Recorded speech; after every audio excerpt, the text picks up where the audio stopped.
nagsimula sa Spain at pinamunuan ni Father Gabriel Calvo.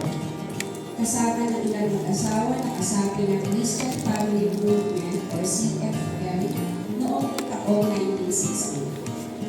Hanggang ang marriage encounter ay umabot sa Amerika noong 1967 na kung saan si Father Ruben Canseco SJ at si Rosani Sison ay dumating ng marriage encounter noong 1969.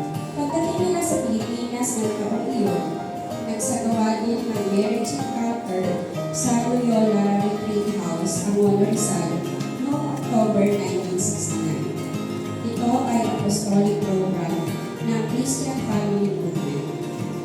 Simula noon, ang marriage encounter ay maganap na sa buong Pilipinas, mula sa norte ng Lawag hanggang sa south ng Zamboanga. Ito ay pinalawak ng Research and Development Committee ng Marriage Encounter Foundation of the Philippines or MEFP sa pamamahala ni Father Ruben Canseco at iningakop sa kultura na pangangailangan ng Pilipino. Kaya kung ano man ang ibabahagi namin sa inyo, ngayong weekend ay ang official marriage encounter expression ng Marriage Encounter Foundation of the Philippines. Okay? So, please do not forget that. Sabi nga ni Sis Leia, perfect. No? No, ito pala yung good qualities ko sa kanya. Now, I'm very lucky na si Father Leia ito.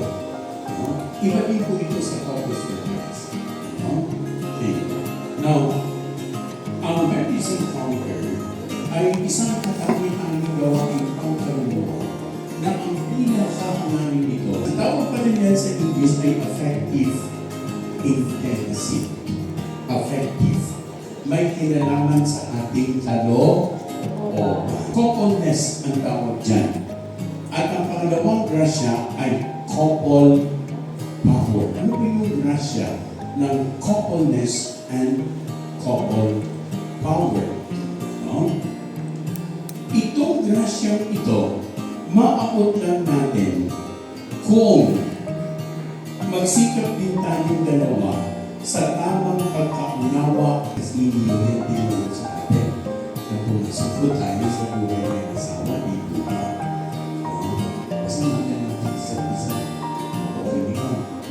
Pag-uunawaan, Father, na unawaan ko na Diyos ko, 25 years na kami mag-asawa.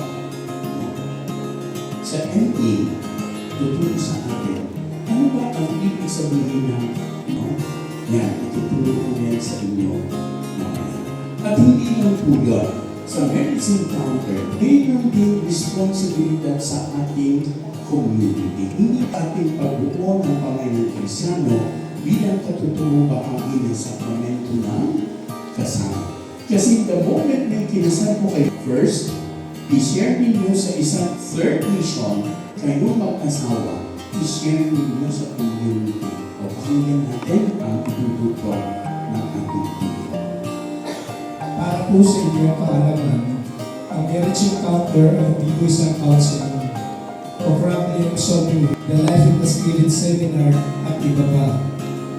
Ngunit ang mararanasan ninyo sa marriage encounter na ito, Ito rin ay isang work weekend na kung saan hinihiti namin ang inyong kaus-pusong kooperasyon.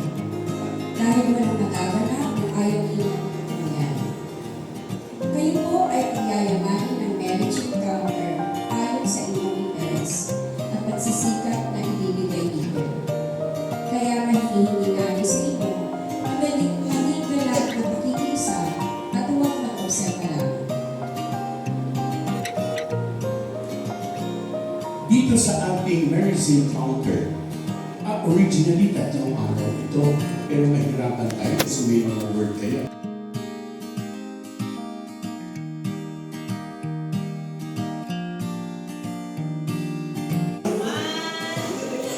What can you say?